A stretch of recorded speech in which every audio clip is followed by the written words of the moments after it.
Hello, everybody. Welcome to the Final Fantasy Wiki Podcast. If this is your first time here, this might be your first time ever hearing us, because this is going to be the first time we're putting anything up on the main feed. We're actually going to have a podcast feed for this episode, before we've just been posting to YouTube. So this is going to be a kind of weird start. I'm not sure how the final history is going to end up looking. For all you know, this could be the very first thing you ever hear, and then I might be posting stuff from 5 years ago. So all of a sudden, we're all going to sound like we were 5 years younger and 5 years happier, because the last 5 years have been the last 5 years. And I have a much thicker accent. Yes. So my accent was so thick back then. I'm so sorry, guys. It's a kind of smooth thickness. You want to get to a good thickness. We all gotta have distinct voices so people can tell us apart. Yes. So actually today, which is weird for what might be our first episode, effectively, we have a special guest. This is Daniel from the Final Podcast. Daniel, do you want to introduce yourself? Hey, well, you know what? Thank you so much for having me on the show. First of all, I'm honored to be here. I love the website, love the wiki, man. I use it. I'm sure I'm among so many who use your website all the time. So first of all, a big thank you to you guys for running that, for keeping it organized, and making it such a great tool for Final Fantasy fans. My name is Daniel. I run the Final Fan TV. It's Final Fantasy Entertainment and Podcast Network. Our podcast is Final Podcast. And we just labeled them just like we do, just like the franchise does. So Final Podcast, like that would be Final Podcast 2, and things like that. So we've had actually some really cool voice actors on the show, developers, community members. That's the goal, is to spotlight the Final Fantasy community. Recently we had Hironobu Sakaguchi, which was such a an insane thing. Yeah, that was insane to speak with. That's very impressive. Jesus, wow. Thank you. Man, it was honestly, it was a daze when I was talking to him, because I just could not believe it. I think it hit me it hit me when my family started saying, oh my God, congratulations, because they knew how much it meant to me, like family and friends. And that's when it hit me. That was way after I posted the show. But anyways, yeah, that was really cool. That was for him promoting his new game, Fantasian. So the whole thing is to spotlight the Final Fantasy community, voice actors and developers, and we also try to have a good time while we do it. Play some games on the show, like 20 questions, Mad Libs, and things like that with our guests. Also, we're an entertainment network as well, so entertainment and podcast network. So we do like game shows. We just recently did a Family Feud inspired Final Fantasy themed game show with Night Sky Prince, Soldier First Class. Even Techno was on the show at one point. So, I was, and I lost. You dominated and then you lost. remember the steal in the third round. But yeah, it's a lot of fun. We just like to have a lot of fun on Final Fan TV. So if you're interested in that, go check out Final Fan TV. That is extremely impressive. My hand is shaking just from the secondhand energy of hearing Nobu Sakaguchi being anywhere near me. Anywhere near somebody I'm talking to. That's just wild. Thank you. Yeah, me too. So, I forgot to introduce myself. I'm Eric, also known as Blue Highwind, and our other two wiki admins are Technobliterator and Catuse. Hi. Hello. Hey. So, today we have quite a lot to get through. Man, it seems like a month shouldn't have so much news, especially a month where no real big releases happened and it wasn't E3 or anything, but man, there's just been a lot of news. Just everyone's been giving interviews. There's been a lot happening in the world of Final Fantasy, so we should probably just get right into it with all of our Final Fantasy news. So, how do we want to start this? I figure let's start, in reverse number order. So let's just start with, no. Just yesterday at the time of recording, but it would have been last Friday at the time this posts, the Final Fantasy was featured at the Olympics in Tokyo. Did anyone actually watch this opening ceremony? So cool. It wasn't the prelude, sorry. It was the victory fanfare, yeah. And it came on after, I think it was Dragon Quest? I'm not sure. I didn't actually get to see it. It like posted at Yeah, 9 Dragon Quest a.m. was featured on there? Yeah. Well, we know Dragon Quest was featured on there because that was a very controversial decision. Yeah, I'm looking through the Kotaku piece right now. I'm looking to see if they have specifically what got posted. I know Kingdom Hearts music was there, Chrono Trigger music was there, and yeah, I can't find... Oh, Nier was there too. They had everything. So that's some nice news. It's pretty awesome for video games for sure, man. To be featured on a world stage like that, just incredible. Right. Yeah, I think a moment like that is when you realize, like, nah, video game music is real music, man. Like, oh my god, people love to say it's not, but like, dude, like the amount of times Final Fantasy has won like classic FM awards and stuff, like, you know, and you can go to a concert. I've been to a Distant Worlds concert, for instance, and seen like the music live, and like, nah, these are legitimately great compositions by Uematsu and the like. So like, no, this is real music, man. And I think this was like, as much as I want to say this was an important watershed moment, like, we have had Final Fantasy music at the Olympics in the past, just not in like the opening ceremony. I think it was one country once had, like, I want to say Liberale Fatale. I probably pronounced that wrong. From FF8 was on before. That's a good choice. I mean, and to this extent, too. I mean, you also had Kingdom Hearts, Monster Hunter, Chrono Trigger music was played as well, and there was just Soul Calibur, Sonic the Hedgehog. There were a lot of video game tracks played, which is just really cool. It's funny they pick Chrono Trigger because Square Enix likes to pretend that doesn't even exist anymore. Yeah, that was right. One day they'll remember it. 2004. It was the 2004 Summer Olympics. The American synchronized swimming team played Liberale Fatale. I think we that was the last time it was at the Olympics. I feel like back in the day we had a like really relatively short article that was like Final Fantasy in the real world or references, and like all we had was that, and like one hockey player had some Final Fantasy X stuff on his helmet. I don't quite remember the exact reference. The page is now called Final Fantasy in Popular Culture and is much longer. Yes. So we have... It's a very long page. We have moved up in the world in some ways. I also would... I have to mention this, but this Tokyo Olympics is not without controversy and probably shouldn't have happened at all, but it is cool that we got some Final Fantasy music played for the entire world to see. Let's move on to our next news thing. I'm going to go... I think I sent this before. We're going to go reverse number order. So, Final Fantasy 16. So, Sony did a state of play back on July 8th, which had, for some reason, a lot of speculation that there was going to be some Final Fantasy 16 stuff. There was not, and we all knew that there wasn't going to be. But afterwards, Yoshi P came out and said some stuff. I think he was in a conversation with Yoko Taro, and he mentioned that Final Fantasy XVI, this is a bit weird to me, that there's going to be a Tokyo Game Show on September 30th this year. Final Fantasy XVI, he doesn't want to be there, but still might be.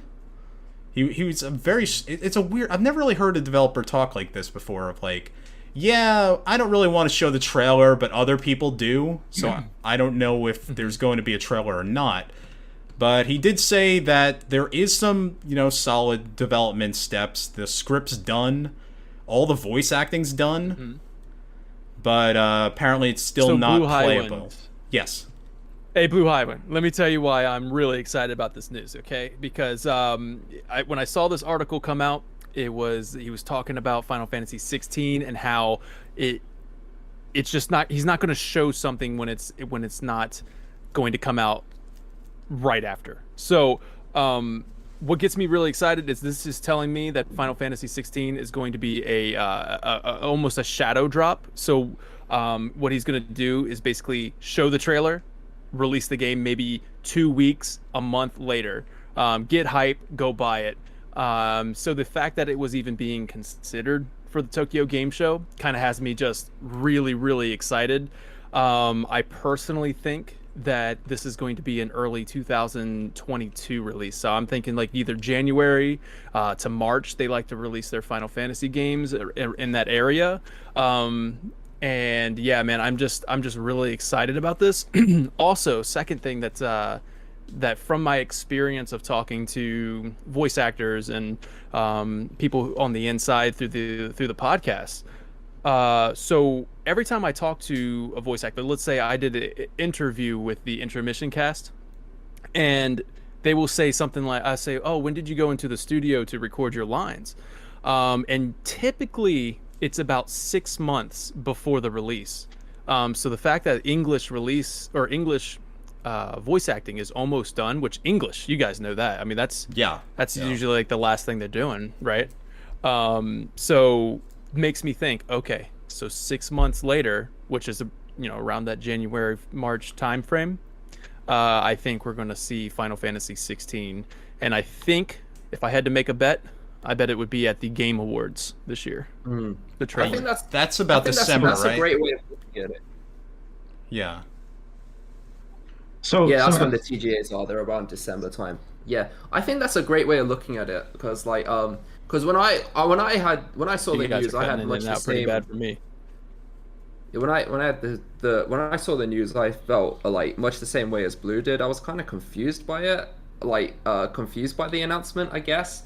But yeah, like you said, the English voice acting normally comes fairly late into the process, in most cases. So that does suggest that it's ready fairly soon.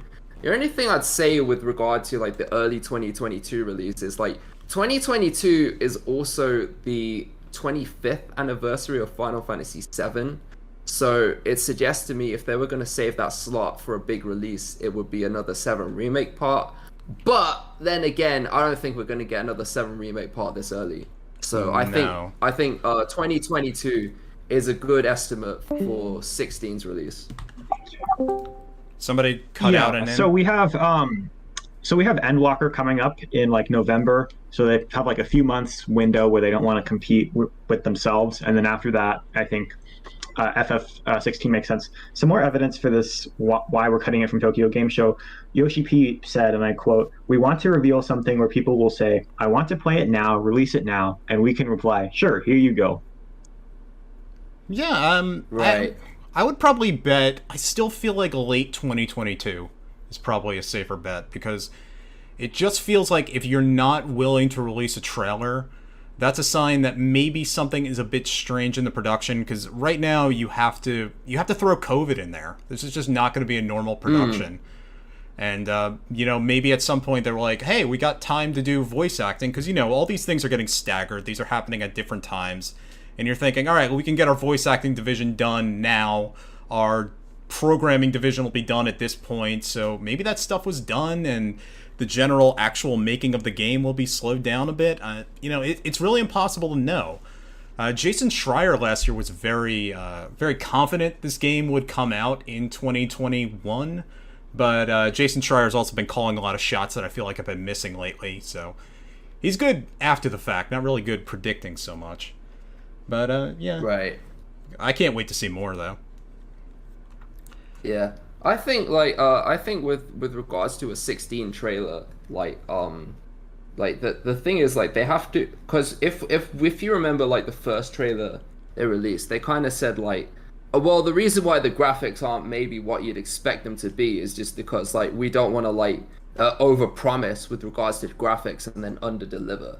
So that suggests, like, that was, like, relatively early on. So maybe they want to get to the point where they're like, we want a trailer to be like around the time where you see what the game's actually gonna look like, when it's like much more realistic to how it will actually look. I guess I'll move on. So Final Fantasy XIV. Last month, it hit its highest ever concurrent players on Steam, and I feel like it's just been beating those records ever since. Oh, Daniel dropped out. Oh. Yeah, he's been doing that a few times. Yeah, there's a few reasons, I think, why Final Fantasy XIV's player count has been taking off lately. So, like, one of them is that Endwalker's coming up. And so you probably, if you want to get into the game to play Endwalker, you probably want to start right now. There were some recent changes back in patch 5.3 where a lot of the main story of A Realm Reborn was trimmed back a bit to make it, more accessible. You don't have to go through like a 10-hour long side quest to like make a turtle soup so you can fight Titan or whatever. That was all cut. And so it's a lot easier to get into the game now. And this would be the time to get into the game if you want to start playing in time to be caught up for Endwalker. And then there's the situation with World of Warcraft. Yeah, that's the other thing. I feel like that's what's really driving this. Yeah, so a lot of players are leaving World of Warcraft in response to the recent patch 9.1. I imagine a lot of people are also quitting given the recent revelations about the internal workings of Activision Blizzard. And the famous World of Warcraft streamer Asmongold has been playing a lot of FF14 lately, and his streams have been getting like hundreds of thousands of views. But it can't just all be Asmongold because a lot of the increase in player base is on the Chinese and Korean servers. Well, that's interesting, actually. Yeah, that cannot be explained by an American streamer. Another thing, Yoshi P announced that they can't really add more servers right now between the semiconductor shortage and travel restrictions. Yes. That's on his list but he here. Did say, yeah, he did say it's okay. You can still keep dancing in front of the limps at Aetheryte. We have an auto log out. We have login queues. The login queues aren't that bad on Fairy. They're like 80 people, which takes things like 5 minutes to wait through. So it's not that bad, but yeah, you can really tell when you're playing the game that there's just the world is just a lot more populated than it used to be. Yeah, Yoshi P put up a lodestone post going through the issues of the growing player population. This was up, I think, a few days ago. And this is at https://na.finalfantasy14.com/lodestone/topic/details/c2d7b35d55778790860b64 3ccd07f. I think I got that right? Jesus God. Yep. Oh wait, I missed a C somewhere. Oh well. That's fine. So he's actually going to increase the maximum number of simultaneous logins across the NA data centers by 18,000. That's specifically on here, but they're not going to be able to do that for other regions. So I thought it was interesting that they're increasing the Chinese ones and the Japanese one. I mean, they're not able to do it in East Asia, but they are able to do it in North America. Well, the North American servers are in like Sacramento, which is, I imagine most people in California are vaccinated by now. They can probably just go like actually to the data center and do it. Yeah. Maybe that's not so easy in East Asia. No, it's not. Right, yeah, it's much more difficult in East Asia right now with regards to that situation. But the thing is, like, even though, like, what we were saying earlier about, like, okay, there's a lot of backlash to World of Warcraft, like, I feel like a lot of the backlash is Western focused, if that makes sense. Like, the understandable backlash to, like, the recent, what we heard about what's going on in Activision. Wait. I need to do a point of order on that. The backlash against World of Warcraft was happening weeks well before all this Activision Blizzard stuff. Right. Yeah. So there was backlash to World of Warcraft because apparently people hated the story or like the storytelling or something. I mean, well, there are also I'm not 100% on that because I don't play World of Warcraft, but like people. Sorry, you can go on. There were complaints about a content drought going into patch 9.1, and then patch 9.1 dropped. People started complaining about the story as well, and I guess also the raid, but I don't know anything about World of Warcraft raids. So you know more than I do right now. All I feel like is World of Warcraft. Every other year, people are like, this game is fucking shit. Fuck this game. Fuck you, Activision Blizzard. And then, like, the next year, they'll be gaga over it again, so I don't know. Right. And, yeah. I'd say Yoshi P is handling this pretty well. I mean, I feel like other studios might be like, yeah, Blizzard, guess who's fucking #1 now? And he's just been kind of like, he's been avoiding the topic altogether. He's super humble about it. Like, yeah. He's like, yeah, I mean, we looked up to these guys for a long ass time, and that's what we aspired to be. So the fact that, like, he's basically said, like, I'm not cool with people, like, trashing World of Warcraft in favor of our game just because, like, yeah, like, okay, fine, we might be beating them now, but, like, if it weren't for them, we wouldn't exist. Yeah, and who wants this kind of toxicity? Like, is this really the mood you want in your game? Final Fantasy XIV, I'm always extremely impressed with just how happy the fan base seems to be. And I feel like it's inevitable at some point that's going to turn, but that happens with every game. You know, but right now, at least, you don't want that to be your mood there. Daniel, are you back? Hey guys, I don't know if my audio sounds different. It's because I had to switch to my phone, but I'm back. I can hear you guys. It sounds remarkably good for coming out of a phone. Oh, sweet. Awesome. Yeah. Well, I'm back. I'm sorry I missed half that conversation. We're talking about Final Fantasy XIV stuff, the new player count stuff. Okay.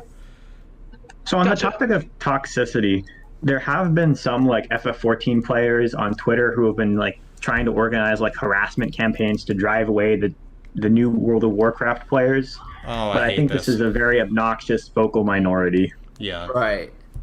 The thing is, you're always gonna get obnoxious minorities on Twitter. So, like, as in minorities of people in certain communities, like, you're always gonna get that. But I think it's good that Yoshi P is deciding to like downplay it and say like this ain't what we're about, like, because you know he's been like very humble and like chill about it, and you know I think that's why people really love Yoshi P. Is like he's just a down-to-earth, chill guy that like actually seems to understand the player base and understand what's good for the game. Yeah, the only game Yoshi P talks shit on is Fortnite, and I don't think anyone is mad about that. Yoshi P is a consummate gentleman, and I would say nobody in the gaming business does a better job of managing a community than he does.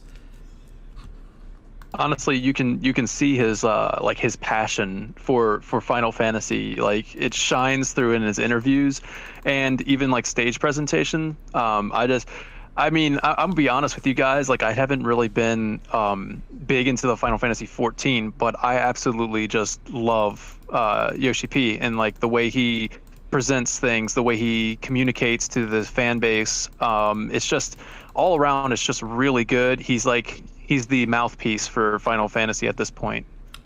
Yeah, Right. I've never played it either. I played 14 one time. Oh, Techno, you can go. Sorry.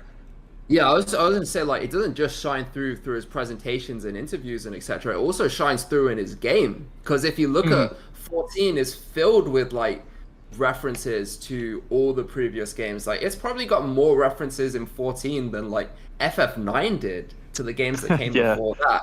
It's like how like there's like the Guardians that kind of look like the judges in FF12, and then you have that obviously that whole dungeon based around FF3, and since then you have motherfucking Kefka is a boss battle. Holy shit! And you get Dancing Man. It's so freaking orchestrated. Cool. Yeah. It's so freaking cool. Like Fully so orchestrated Dancing Mad, bro. Yeah, like dude, like this guy's love for the series like shines through in like so many ways. So yeah, like even though like I would love to play Final Fantasy 14 if I had a slot for my schedule in which to play it regularly. But like yeah, so that's why like that's why I have no doubt that 16 is gonna be absolutely just fine. Like I have no doubts about it because I know this guy's in charge. Okay, I guess agreed. And it's the guy who penned Heaven's Word as well, writing the script for 16. So you know it's gonna, it's in good hands, I think. Right. Yeah. Okay, let's move on to let's say -7. So now we're at Final Fantasy VII. So there's been a few interviews about the remake here. I see Motomu Toriyama talked with IGN, where he's actually listed as co-director. Was he always listed as co-director on this game? He was the co-director back in the first part of the game, and but he was the director for the scenario planning. Yeah, that's interesting. There's a few other news bits here that one, they're going to try to include the kind of new gameplay features from Intermission. You know how like Sonin can join up with Yuffie and fight together? That's going to be kind of more of a focus for Part 2. And the other big news detail is Motomo Toriyama mentioned that he was very impressed with Last of Us Part 2 and seemed kind of willing that he wanted more diversity for Part 2. Now, Last of Us Part 2, of course, is a game that's famed for horrible, horrible things. I don't particularly like that game, but in more positive stuff, it does have a fairly good LGBT representation, and maybe that's something happening for 7 here. I don't know. It's very interesting. I'm on the opposite spectrum when it comes to the story of of Last of Us Part 2. I just absolutely think it's top notch. I thought it was amazing, and I loved every bit of it. I mean, there was a little bit of a pacing issue, but other than that, man, I love the risks they take. And the shock, and I think honestly, if Final Fantasy VII Remake wants to draw inspiration from something, I would love it to be Last of Us Part 2, because for a story being about loss and how to deal with loss and sometimes even revenge in Final Fantasy VII, it's just like it's such a good story to draw from, in my opinion. The way it's handled, I love it. The gray area. Yeah, I think that moral gray area. I think faces all the time. I think with regard to like drawing inspiration from The Last of Us 2, like specifically focusing on diversity is a perfectly good thing.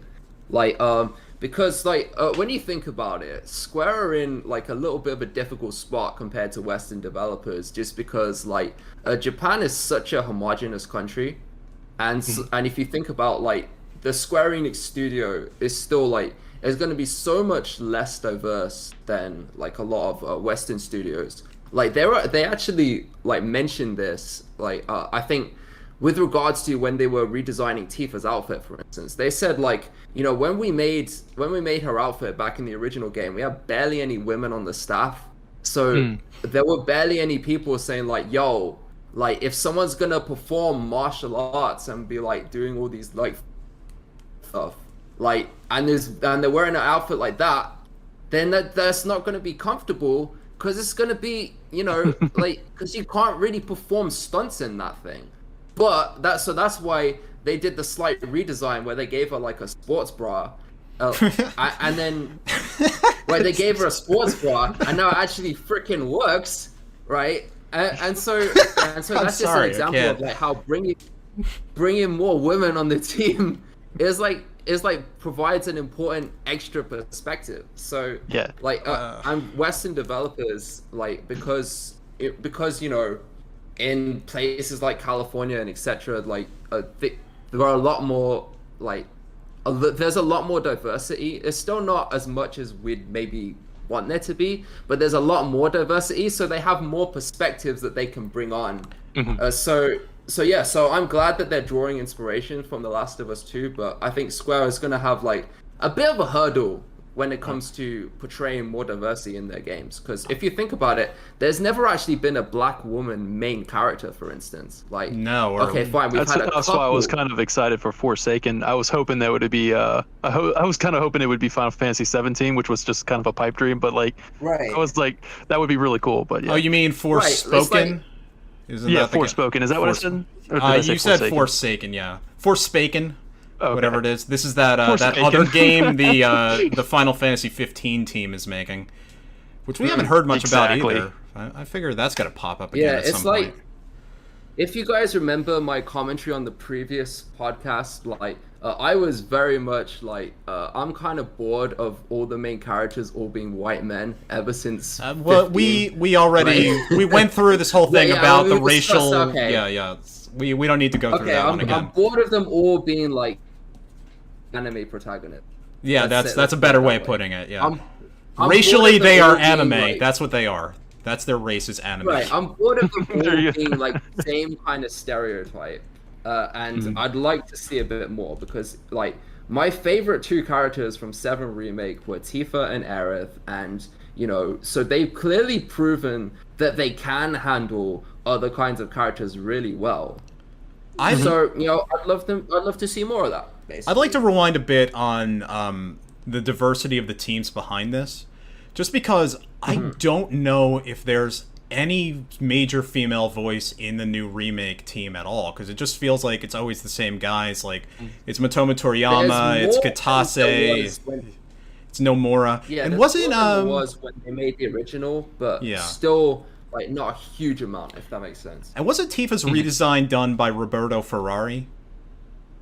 It was, right? But they like so they mentioned that, and there was this quote that got like taken out of context so much because it was like translated not that well. They basically said something to do with like, well, we gave her a sports bra because it was, and then the way it was translated was like it was the ethics department said that we needed to do that, but actually all it was literally just, you know, we had more women in the team. We said like, how are we going to design this character? And then they said, well, why don't you give her like, so a sports bra is one thing. The other thing is like they replaced the skirt with one that gives her a lot more freedom. You know, so if she's actually going to perform like all these like somersaults and spin kicks and whatever, then it makes more sense to have a skirt that has more freedom. But obviously, you know, to be less revealing, they added the leggings. So that's just an example of how like having more like female perspectives can make your games better. I would still like to see either a female person or maybe even someone LGBT doing interviews. The other thing about diversity with a major Japanese studio like this is Japan's racial makeup is very different than a lot of other places in the world. It's very homogenous, or at least very homogenous. Yeah. Or at least it likes to make itself appear homogenous. There actually are other ethnic groups going on there, but many of them are heavily silenced, and this is a whole can of worms we really don't need to get down to. But it's a very different situation than when you're talking about diversity in a Western studio. Like going back to the Activision Blizzard news from a couple days ago, racial elements in that were a big deal. Black women were very poorly treated in that company. And that's something, I mean, you know what? Square Enix has an entire Western division who they could be bringing in for these sorts of things, but it just feels like they have no interest in doing that.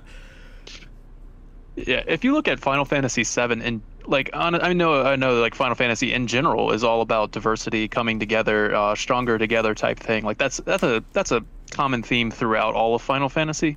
But with Final Fantasy VII in particular, that game does just the game itself, speaking not towards like developers and the people on the staff and stuff, but like the game itself feels like a champion for diversity, in my opinion. Like it's just there's a main character from pretty much like almost like, you know, there's like they pick from different ethnicities and just like kind of put it into you get this group, right, this ragtag group, very different cultures and beliefs and stuff coming together.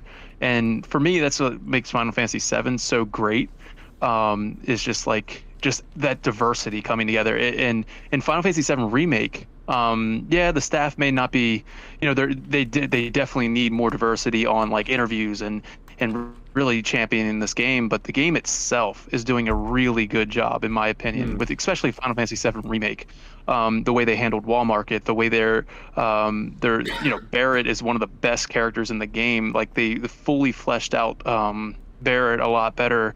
Right. And like how Wall Market in the original was kind of just like it was mostly a homophobic joke, and now there were homophobic jokes in there, and now it's more about a trans pride thing. Yeah, I mean, obviously, like there's still, you know, Corneo's thugs, and like you get the bad with the good, and I think it's championing that good, that diversity, and it's just really a reflection of the world, like Final Fantasy VII should be.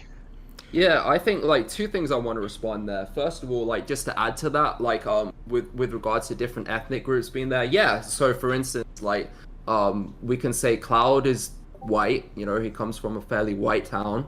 Like Aerith, probably white as well. And then you have Barrett, obviously African American.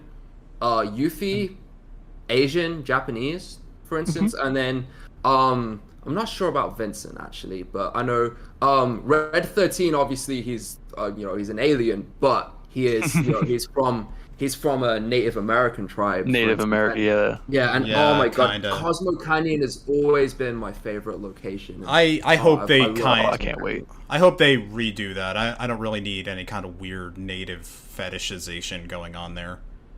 There's plenty of that. There's plenty of that already going on all across the games industry. So, I mean, they can definitely like update it. Like, yeah, I'm sure it'll be updated.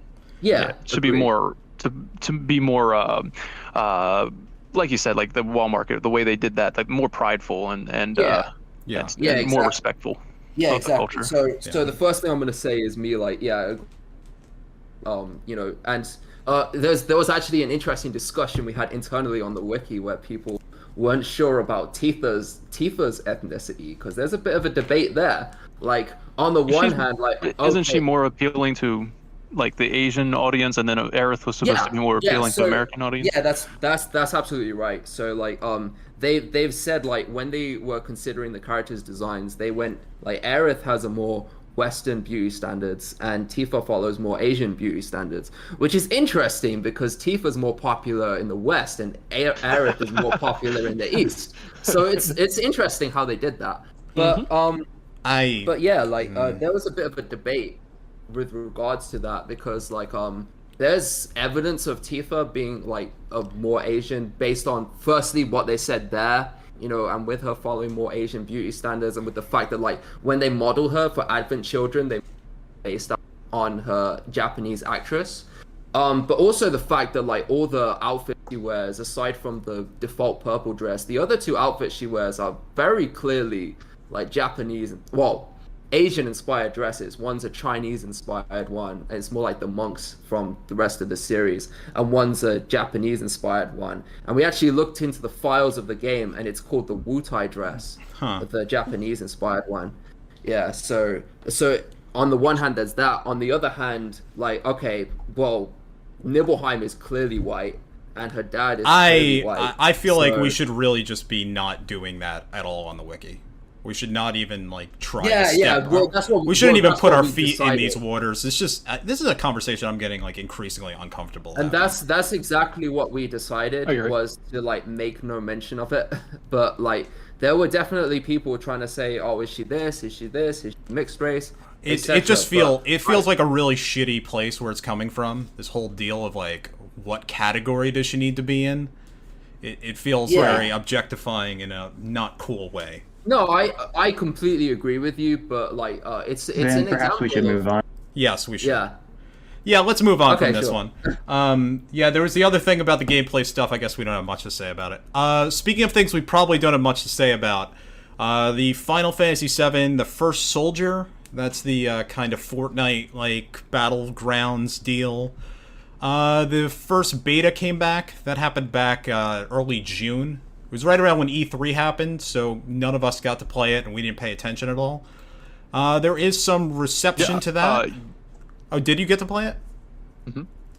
Did anyone here? I did get to play it. I got to play First Soldier, the Battle Royale one. Yeah. So I did get a chance to play it. Do you like a quick thoughts on it? Yeah, real quick.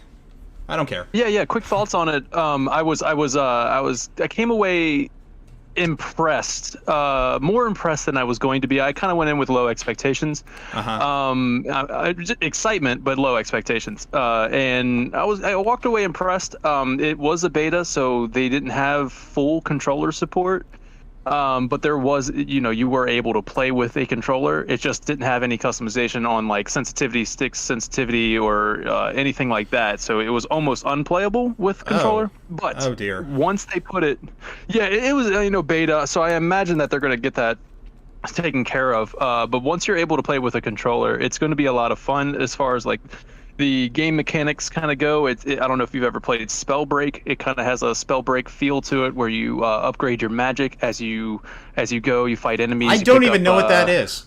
What's Spellbreak? Oh, yeah. Spellbreak is basically it's another battle royale, but magic based rather than shooting. You're shooting fireballs and and it's the classic Pokemon rock paper scissors type thing. Fire beats. You get it. So it's kind of like that, and mixed with Fortnite, mixed with the other little chunks from every battle royale, and you throw it into you're fighting in Midgar. So therefore, you're in, right? If you're a Final Fantasy fan, you're in. Like this is the battle royale I want to play. Mm-hmm. Unfortunately, it's on mobile only, and I really, really wish it would come to consoles. Well, it is that good. Like I wish it would come to consoles where I would be able to play it all the time, more religiously. Well, I mean, with Windows 11, there will be an Android emulator, so presumably you can play it at least on your PC. The other thing, I forgot to go through what's actually in this report. There's really not much what Square Enix bothered to tell us. It's just that 90% of players were satisfied, 61% were very satisfied. That's about the only feedback. That sounds about right. Yeah. That does sound like good numbers, but I'd caution you that like how many of those people like are just 90% of the people who bothered to answer the survey. It's a closed beta, so everyone that's playing this right now were people who are already extremely interested in this. Oh, okay. And I think it was an Android only beta, right? I don't think it was on phone, like iPhone. It was. Yeah. So I couldn't have played it even if I wanted to. Yeah. It was Android only, and it was also North America only. Huh, interesting. Very interesting. Yeah. But it will launch on the App Store and Google Play later this year. So, I mean, they got to get those fixes done quickly because this is launching this year. I will play this one time. I promise everyone this. I don't promise I will play it twice, though. So, give it at least one I will give it a try, yeah. As a Final Fantasy fan, if it's available, I feel like I should play it at least once. And this seems more interesting than normal kind of just gotcha crap that comes out. So our final... it's very much a battle royale. Yeah. This goes back to our last month's episode about E3, where we were talking a lot about the Pixel Remaster, and I had some reservations. It's actually happening much faster than I thought it was. I called the shot that this thing wasn't ready at all. I was completely wrong. I take full things there. The first batch of these is coming out on the 28th, so probably like 2 days after this podcast drops. That's going to be Final Fantasy 1, 2, and 3, and that's still only PC and I think Apple, right? Only PC and mobile. Only PC and mobile, yeah. But they do have more details. They showed us actual stuff in there. It is much more of a product that I wanted. I thought this thing was just going to be a ROM and nothing else, but it's more impressive than that. The chance of this game not coming to console is 0. This game is going to come to console eventually. Like, if you look at, like... I don't know about that. If you look at Square's track record of putting their games on every single platform they can put them on, like, it's a matter of when rather than if you ask me. Well, Techno, to answer your question, just a couple days ago, they did come out with some news saying that they will release it on console if the demand is there. Quote. That's what they said. Right. So I don't know what that means. There's a demand. Yeah. Like, I feel like them like ancient JRPGs. There's got to be demand for this. There's plenty of it. Yeah. So what that is kind of telling me, I feel like them releasing that statement is just kind of a way to create that, hey, a more vocal demand. Like, hey, if you really want this, let's cause a buzz about it, and which it did. Like, just that statement itself got retweeted so many times. Like, if there's a demand, come on, Square, and like everybody's. It was just more of, I feel like it's more of like a marketing tool, in my opinion. I don't know, I could be completely wrong on this, but I feel like it was more of a marketing tool just to say, if you want it on console, let me hear your voice. And then that way it kind of spreads the news. You get that, you spread the word a little bit more. I feel like I'm with Techno on this one, where I feel like this is coming to console. If anything, I feel like it's coming to Switch. And I think it would be just a fantastic move on Xbox's part if they kind of said, "Hey, if you want to bring it to console, we'll fund the development and put it on Game Pass." Like, that would be the first time. It It would make a lot. It'd be the sense first for time Game Final Pass. Fantasy 1 through 6 was on Xbox consoles. Is that so true? if they could do that, Yeah, I think Yeah, that's you can't true. get 1 through Yeah, 6. that's right. Yeah, Yeah. I guess they never have been. It will be available on one type of console because if you recall, last week the Steam Deck dropped, or that was like the week before now. yes, yeah. sir. So it will be playable Yeah. on that, assuming you put in your $5, reservation fee, and when it comes out in Q2 2022, depending on where you are on that list, you will be able to play Final Fantasy 1 on something like a console. Yeah. I'm still really excited for Pixel Remaster just for like all the same reasons I mentioned last time. Like, Final Fantasy VI is my favorite one, and I love that there's a version out there where I can point people to and say, this is how you should play Final Fantasy VI. This is the game you should pick up. Like, it's my favorite one, and I want to share it with the world. So I'm personally just still very excited for it. Not to Just from that Not to mention all of the OSTs being rearranged by Uematsu himself, so that's really cool. Oh wow, that's interesting. I knew they were remastering a lot of the graphics, but I did not know they were remastering the music. So, I guess I got to listen to the soundtracks of 6 games all over again. Yeah.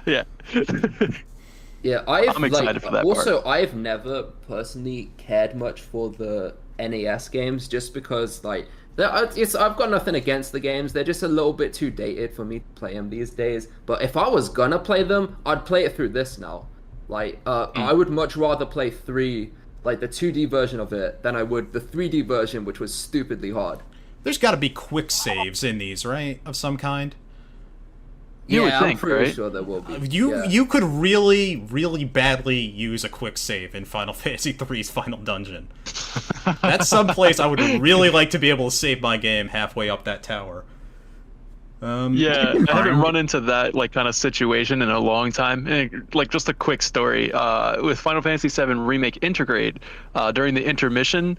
It's it brought me that nostalgia, even though it was a really bad nostalgia feeling. But when you're in it's the area you fight Scarlet.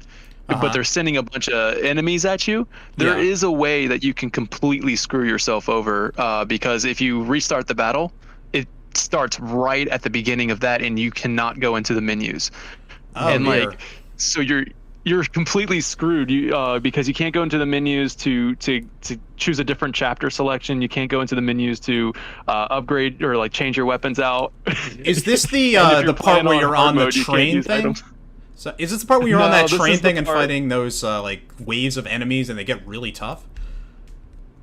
Yeah, I know exactly what you're talking about. I think this is after that. So when you go into the room where you fight Scarlet on the Magic Dark Armor. Okay. But they're sending waves of enemies at you through that, where they're you have to fight these sentry turrets up top, and I think I know what you're talking about. Yeah. Now. There's a way to get completely screwed, and I was like, "Oh my god, I haven't had this since old school video games checkpoints." I still so wish that was the final boss, but I don't want to repeat my Nero the Sabled rant, so we can. That's another one where you could get knocked back 20 minutes at the end of a fight. Yeah. Yep. If you die at the very last phase, which is the hardest part of that battle, you have to do the whole thing over again and watch every cutscene. Oh no! Yep. I will say the Nero music. Oh my god, I love the Nero music. It's good. I hate the Nero boss. Tension. I feel the same way I felt about Sephiroth in 7 Remake the End. All right. I love the boss music. Really enjoyed it. It's my favorite version of One Winged Angel. I wish the boss wasn't there. No. I don't want to repeat that rant. So we can move on. So back on the topics of the Pixel remaster, we were talking about how the original NES versions were very jank, and I guess save our example of that. I think a lot of the jank in the NES versions comes from the fact, just a fairly fundamental part of how the game is, which is that it's a turn-based game that doesn't have a lot of character customization and it doesn't have something like ATB, so that really the way that you can get past difficulty is with luck or with grinding. Mm-hmm. And I imagine that's still going to be there. So I think these games are still going to be jank, but hey, $75 for 6 games, that's not a terrible deal. Yeah. There is a bundle. Yeah, the amount you Okay. pay to get like all 6 games is as much as getting one PS5 game. I mean, is it worth more or less than Ratchet and Clank? Is really the question. Well, as the biggest Ratchet and Clank fan here, probably, I run the Ratchet and Clank wiki for those who don't know. But as the biggest fan here, I would still say that those 6 games are a bit more value than Rift Apart is. Rift Apart was excellent, right? And you should still pick it up. But if you only have $70 to spend, and and you're choosing between them, would I say like you should get the bundle that includes Final Fantasy VI and Final Fantasy V and Final Fantasy IV? Yes, you should get that bundle. Yeah. Well, yeah, okay. I mean, to chime in on the price, it's $74.82 for the bundle. It's 6 games at a discount. $74.82. At first, I will be honest with you guys, I was like, you got to be kidding me with this price. I was in that camp. Of course, I wasn't taking it to, publicly Twitter and just like, oh my god. But I was kind of like, wow, that's a really high price for these games. As the more details are coming out, as you guys mentioned, I mean, with fully rearranged OSTs and even some graphical enhancements. Yeah, they include a selection of tracks in the OSTs in the bundle.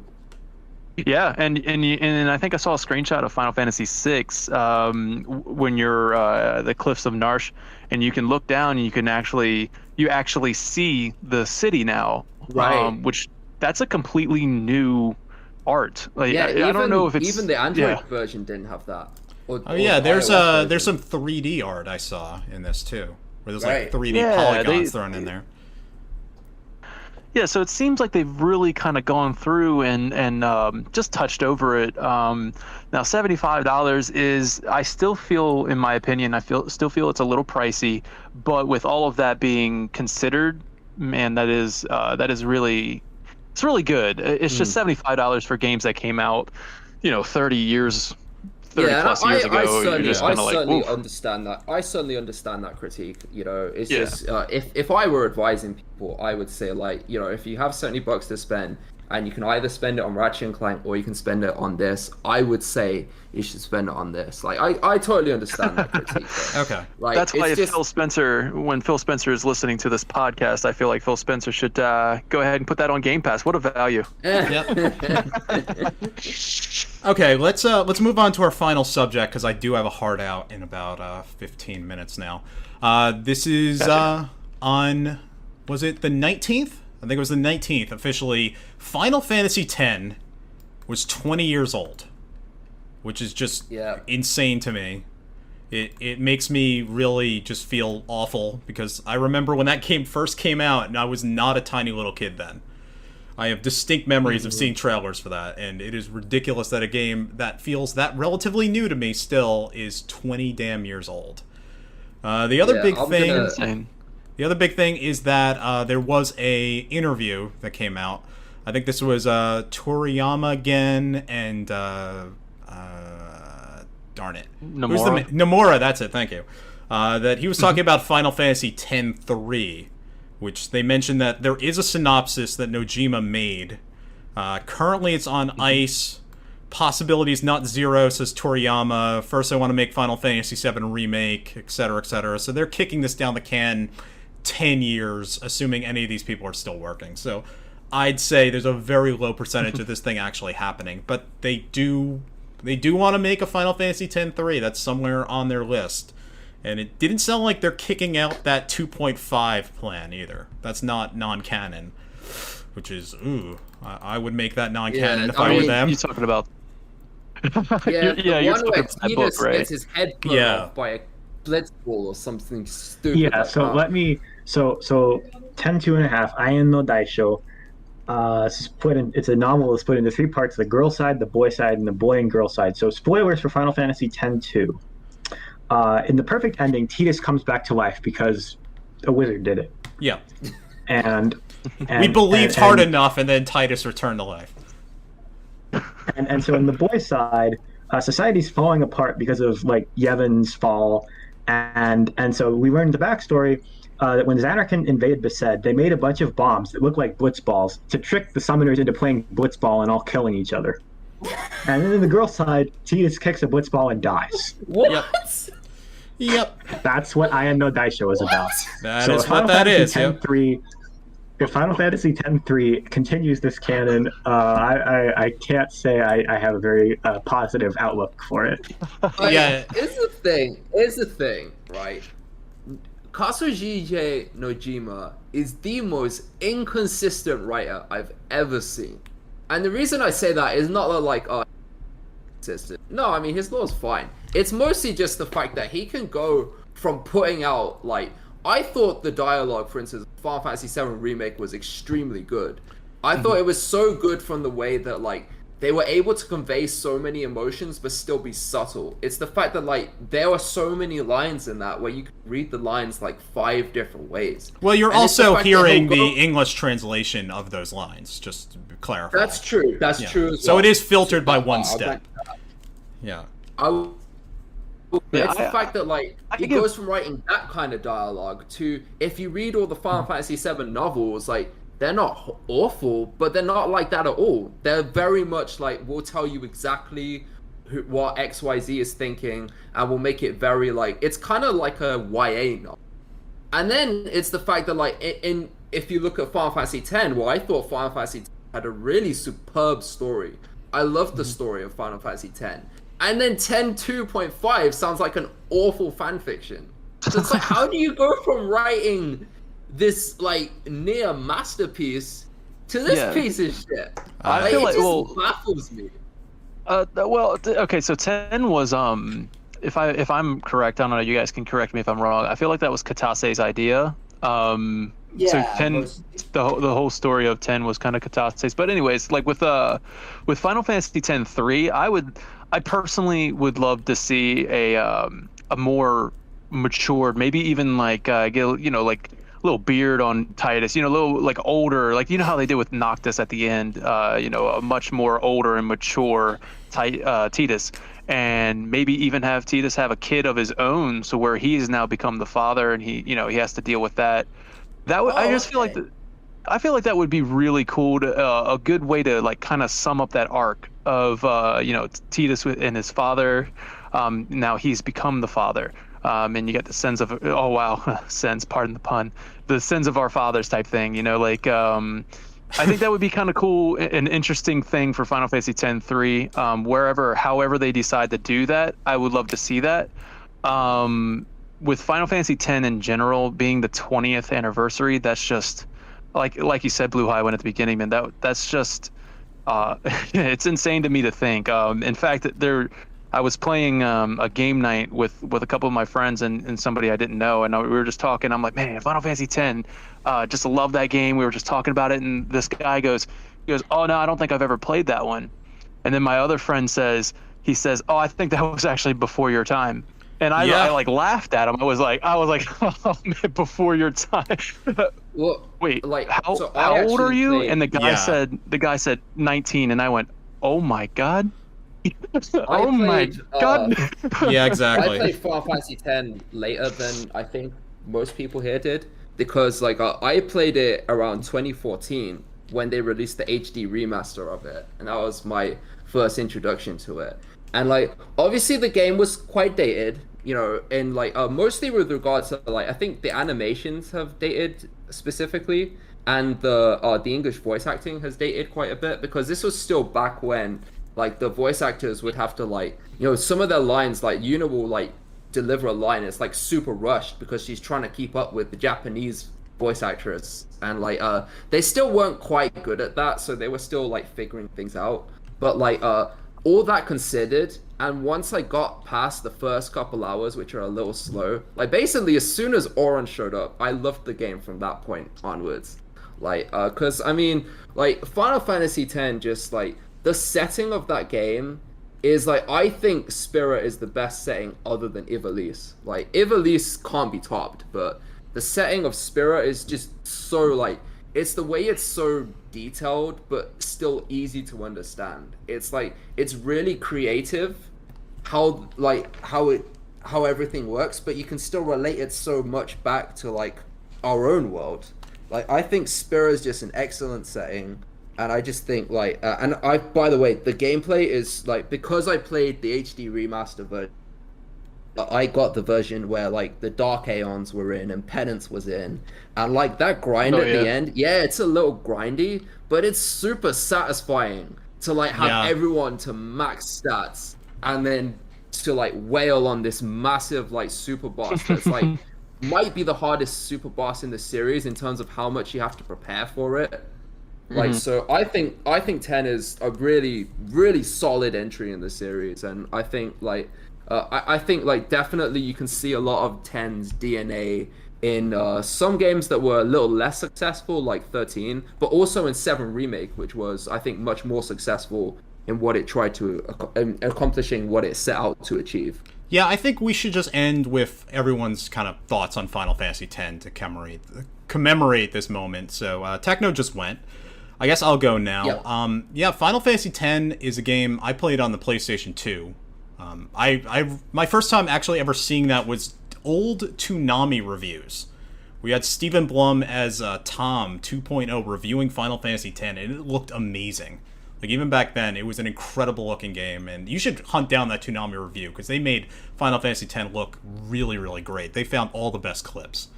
It just looked like this unbelievable adventure. And yeah, I agree that Spira is one of the better worlds they've ever made.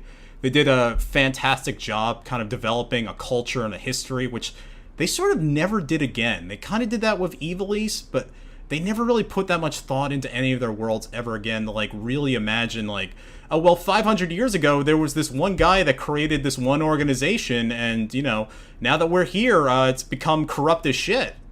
And now you got to deal with 14 that. Does, but... Yeah, maybe. 14 probably does, but I'm not a 14 guy. Maybe one day. Yeah, same. Maybe they'll finally drive me to it. I'd say... Yeah, I mean, like, I think it's been done, but I don't know if it's been done to this, like, go hand in hand with the game itself. Like, I think it's what you're trying to say, right? Yeah, like, exactly. It's like, I mean, the story of, Final Fantasy 13 did a, I mean, if you look at that story, it is really, really well thought out. It's just not executed that well. No, it's not like it's not like you're walking around and you find a statue and then they'll explain the entire history of who this guy was. I don't think that happens in 13. Right, yeah. And I'd say one more thing we should point out about 10 is that was the last one to have traditional, turn-based combat. That was the high point, and they never perfected it. Well, that and 10-2. Yeah, 10-2, I guess, would be... Yeah. True, okay, yeah. So for 10, they perfected turn-based. For 10-2, they, like, I don't know if I want to say perfected ATB, but they, you know what I mean? Like, they really, it was the height of the battle, that kind of battle system for sure, in my opinion. I mean, 13, I love the command synergy battle system, but man, with 10, the conditional turn-based battle system with 10 is just so thoughtful, so strategic, and I'm almost as addicted to that as I am with like 7 Remake's battle system. Okay. Is that your thoughts on 10, or do you got any more? Well, I guess with really quickly sum it up. I guess with 10, with 10, it was kind of like my teenage story. You know what I mean? Like, so with 7, I was a kid when I played it. I was 7 or 8 years old. It plants the seeds of my imagination from there on. But with 10, it felt like it came out at the perfect time in my life as I was turning a teenager at the time. And it just felt like the story was, it's just a good coming of age story, and I'm a sucker for those kind of things. And it just hit all the right notes for me. Big significant impact on my life, for sure. Okay. Cat use? So I played Final Fantasy X on the PS2 when I was a teenager. I thought it was I thought it was pretty good. I agree with it's like the final form of turn-based combat, but I think that it doesn't, at least in the PS2 version, the American PS2 version, it does not actually use that to its full extent. Like, you mean like the no super bosses deal? Yeah, other than Seymour Flux, and I guess like maybe like Unalesca. Unalesca's hard as shit though, man. Yeah, the game is just not challenging enough to actually be worth exploring all of the features that the game has to offer. I kind of disagree, but yeah, that's an opinion you can have. Yeah. Go on. There was some like ups and downs for me. Like so like it could be like really easy and then like out of nowhere Unalesca and then really easy out of nowhere Everay and you're just like what the I feel bad, but we really do got to be wrapping up. So So I'll just wrap up and say that it probably has some of the better world building that Final Fantasy has had. And I wish that the technology for like good like lip synced voice acting had been there at the time, so we didn't have all of the yas and the ha ha ha's. But yeah, it did better than most games of the time in terms of voice acting, especially Japanese games. Just I dare you to go back and listen to say House of the Dead 2. That's another game that came out roughly the same period, and the voice acting is night and day. So Final Fantasy X was kind of ahead of the curve on that. But yeah, we have to wrap up here, unfortunately. I have places to be and people to eat. So people to eat. People to eat. Yes. Don't ask. It's a very busy weekend. sin. So Daniel, you have been a fantastic guest. Just I'm. Oh man. If you want to plug your, so much for having me. If you want to plug your podcast empire again for us, just one last time, so everyone remembers. I wish it was. We're getting there. Hopefully, we become an integral part of the community is our goal. Final Fan TV. You can find pretty much links to everything at finalfantv.com. Anything /Final Fan TV. And it's just we're going to be doing a Final Fantasy X 20th anniversary special.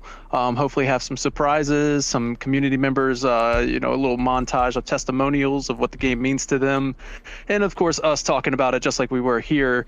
This has been a fantastic time, and like I said at the beginning of the show, the top of the show, this is just I just want to give a really big thank you to what you guys do. It's so important to content creators like me, content creators like everyone who's in the Final Fantasy. I guarantee you they use your website. So if I can, for them, a big thank you. I'll say for them as well. Big thank you, guys. Okay, thank you so much for being here, and Catuse and Techno, thank you for joining us on this journey. I again was Blue Highwind, and this is the Final Fantasy Wiki Podcast, now finally a real podcast. And hopefully this will be up on Tuesday, where you can go and listen to this on anywhere that good podcasts happen to live.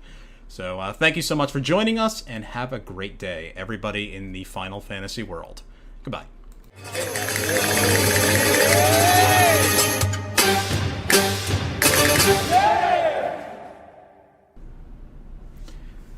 Hey everybody, this is Blue Highwind after the fact, just coming in with a final little note to edit the end of the episode, because I think we did a great job in that episode, and I'm so glad you all were able to listen to that, but I do want to go and make sure that the proper credits are given. Our intro and outro music is taken from XPRTNovice's La Montana de los Caballos Jovenes, which is based from Mount Koltz. This is from the album Final Fantasy VI Balance and Ruin, which is from the OC Remix community, who were very gracious to let us use their song. And again, the Final Fantasy Wiki can be found at Final Fantasy Wiki. Actually, where can we be found? FFWiki.fandom.com? No, that's not right. Where can we be found? Let me look that up. We can be found at finalfantasy.fandom.com/wiki/final_fantasy_wiki. Though I think finalfantasy.fandom.com will also work. I can be found at Blue Highwind. I'll go and talk with my co-hosts about what any kind of various social media they want to be followed at.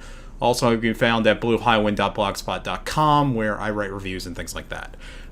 If the main episode sounded professional and this did not, that's because I'm recording it the day after. Thank you so much again, and at some point I'm going to need a better outro word. All good podcasters need a good outro thing. I don't have one yet. We'll have to workshop something. Thank you so much. Have a great day. See you next month.